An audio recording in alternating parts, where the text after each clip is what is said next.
Richard II is the beginning of the history cycle. It's the story of Richard II, who is the king. He's not very effective as a leader, and he has upset his cousin, Bolingbroke. Richard is living a life of decadence, a life of excess. He exiles Bolingbroke to try to get him out of the picture when he seems to be problematic at court. Bolingbroke basically raises an army. Richard II looks at this as a possible rebellion. Most of his help is run away from him when Bolingbroke shows up, essentially gives the crown to Bolingbroke. Bolingbroke is then crowned Henry IV. Henry ends up making a comment that he wishes somebody would rid him of this nuisance that is Richard II. Somebody overhears that and assassinates Richard. He says he never meant for that to happen. He feels terrible. To do penance for that, he will lead a crusade into the Holy Land, and that's how the play ends. There is this idea of the divine right of kings, that the king that is sitting on the throne, that is God's chosen voice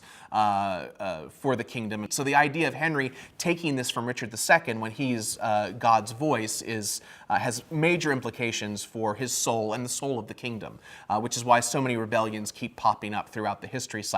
Throughout the play, you hear many warnings from Richard that if you do this, civil war will break out in your kingdom, and you'll never be able to trust anybody, and you'll never rest. And so you get some of the foreshadowing of what we're going to see in Henry IV.